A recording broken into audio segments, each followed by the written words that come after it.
CSK पिछले साल के हार का बदला लेने आई थी, लेकिन आरसीबी थी तैयार। अब्सोल्यूट सिनेमा मुकाबलों में आरसीबी जीता सीएसके की इस साल की एक और हार। जी हाँ, क्या मैच हुआ है।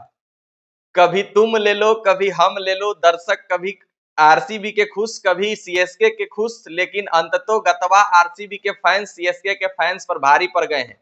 ये मुकाबला आईपीएल के लिए था ही नहीं। ये मुकाबला RCB fans versus CSK fans के बीच में था, जिसमें सीएसके फैंस ये चाह रही थी कि कम से कम टीम तो हमारी बाहर हो गई है, लेकिन आरसीबी को हराकर एक बार हम लोग सुकून के साथ इस साल इस आईपीएल से विदा ले ले। वो भी सपना सीएसके फैंस का पूरा नहीं हो पाया है। इस मुकाबले में आरसीबी पूरे के पूरे जब तक बल्लेबाजी 16 ओवर तक सीएसके कर रही थी, मैच से बाहर थी। एक तरफा मुकाबला जीत रही थी सीएसके, लेकिन पिछले साल इसी बेंगलोर में इसी यश दयाल के ओवर में यही महेंद्र सिंह धोनी, यही रविंद्र जडेजा मैच हारे थे, और आज सेम रिपीटेशन उसी मुकाबला का हुआ है। उसी का बदला लेने के लिए सीएसके फैंस बेकाबू हो रहे थे कि भाई आरसीबी को हराना है, लेकिन आरसीबी भी तैयार थी। और यश दयाल किसी के खिलाफ चले ना चले, अंतिम ओवर में सीएसके को रन नहीं मारने देगा, चाहे पिच पर जडेजा 77 रन बनाकर खेल रहे हो या महेंद्र सिंह धोनी छक्का मारकर खेल रहे हो, वो डजंट मैटर है। अब्सोल्यूट सिनेमा मुकाबला हुआ है भाई। अंतिम ओवर में 16 रनों की जरूरत थी। बहुत सारे ऐसे गेंद थे जिस पर छक्का लग सकता था। महेंद्र सिंह धोनी मिस किए हैं, जडेजा मिस किए हैं। 3 बॉल पर 13 रनों की दरकार थी, धोनी आउट होकर चलते बने हैं। नए बल्लेबाज आए हैं, शिवम दुबे साहब पहली बॉल पर छक्का मारते हैं, वो बॉल नो हो जाती है। अब 3 बॉल पर मात्र 6 रन बच जाते हैं, लेकिन उसके बाद भी यश दयाल साहब ने रन नहीं दिया है, और मात्र 2 रनों से आरसीबी इस मुकाबले को जीत ली है और टेबल टॉपर बन गई है और क्वालिफाई कर गई है। पहली टीम बन गई है प्लेऑफ में क्वालिफाई करने वाली। ऐसे तो उनके नाम के आगे अभी क्यों नहीं लिखा जाएगा, लेकिन मैथमेटिकली वो ऑलरेडी क्वालिफाई कर चुके हैं। अब उनको 3 मुकाबले और बचे हैं, और तीनों मैच जीतकर 22 अंक पर वो खत्म कर सकते हैं, जो अभी तक किसी टीम ने नहीं किया है। अगर आप सीएसके वर्सेस आरसीबी की बात कीजिएगा तो आईपीएल इतिहास के सबसे बड़ा राइवलरी इन दोनों के बीच चलता है। हालांकि सीएसके हमेशा भारी रहती है आरसीबी पर, लेकिन बीते 1-2 सालों में आरसीबी सीएसके पर भारी पड़ रही है। ऐसे हेड टू हेड की बात कीजिएगा तो इस मुकाबले से पहले 34 मुकाबले दोनों के बीच खेले गए थे, महेंद्र सिंह धोनी की टीम और विराट कोहली की टीम में, जिसमें महेंद्र सिंह धोनी की टीम 22 मुकाबले जीते थे और 11 मुकाबले मात्र आरसीबी की टीम जीती थी, विराट कोहली की टीम जीती थी। एक मुकाबले नो रिजल्ट था। आज 35वां मुकाबला था, 12वां मुकाबला आरसीबी जीती है और एक और मुकाबला सीएसके हार गई है। आरसीबी और सीएसके का मैच देखने के लिए पूरी दुनिया इंतजार करती है, और मैच भी होता है भाई।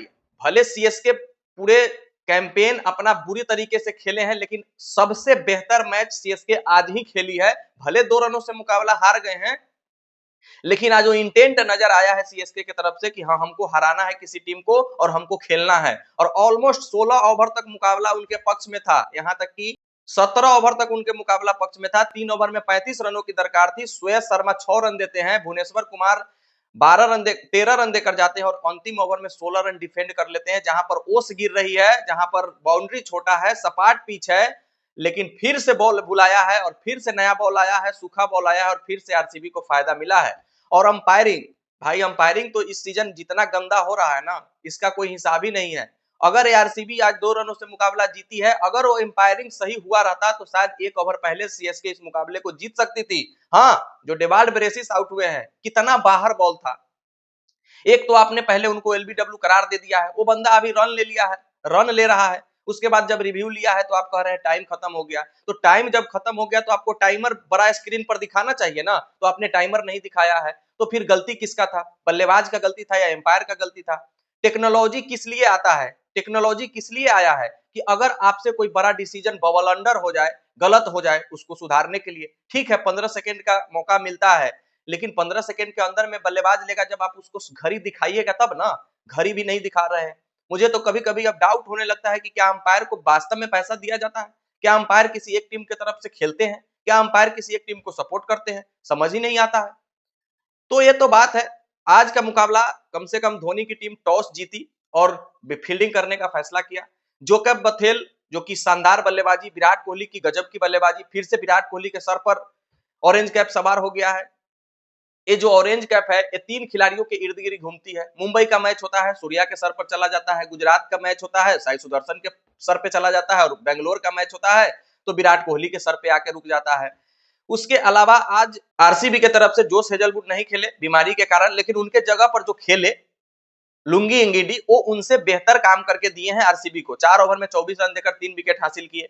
लेकिन काफी अच्छी शुरुआत बेंगलोर की रहती है, 10 ओवर में 10 का पहाड़ा पड़ते जाती है, लेकिन 12वें ओवर से 18वें ओवर तक बेंगलोर को चेन्नई सुपर किंग्स गिरफ्त में ले लेती है। मथीसा पथिराना की शानदार गेंदबाजी के कारण मथीसा पथिराना जो अभी तक लय में नजर नहीं आ रहे थे, आज उन्होंने 3 विकेट हासिल किया है 4 ओवर में 36 रन देकर।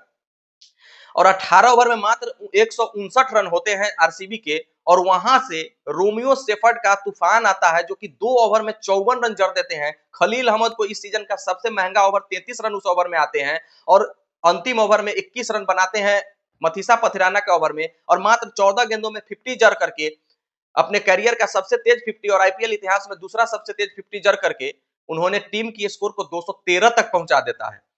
तो सोच कर देखिए 159 और कहां 213, आकाश और पताल का अंतर हो जाता है। मोमेंटम वहीं से मिल जाता है आरसीबी को। जब सीएसके की टीम बल्लेबाजी करने आती है तो सीएसके की शुरुआत भी अच्छी होती है। आयुष मात्रे एक युवा प्लेयर, 17 साल का युवा प्लेयर, शानदार 94 रनों की पारी खेलते हैं 45 गेंदों में, और जब तक ग्राउंड पर होते हैं तब तक सीएसके का पाला मजबूत होता है। आरसीबी टेंशन में आते रहती है, लेकिन जैसे ही वो आउट होते हैं, जडेजा ने भी अच्छी पारी खेली है।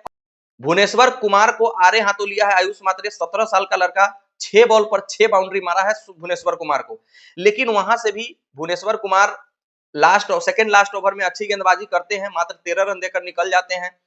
आयुष मात्रे आउट होते हैं, जडेजा नॉट आउट 77 रन बनाकर क्रीज पर डटे रहते हैं, लेकिन मैच को फिनिश नहीं कर पाते हैं। और आरसीबी 2 रनों से इस मुकाबले को जीत करके टेबल टॉपर बन गई है, और अब आरसीबी को प्ले ऑफ का ताज पहना दिया गया है। और अब आरसीबी का जो काम है वो टॉप 2 में खत्म करे। 2 मुकाबले मिलेंगे उनको फाइनल में जाने का, फाइनल में जाए और इस बार ट्रॉफी जीते, क्योंकि सीएसके तो भाई इस बार कुछ नहीं कर पाई। मुंबई इंडियंस एक सबसे बड़ा खतरा है जो प्लेऑफ में जा रही है।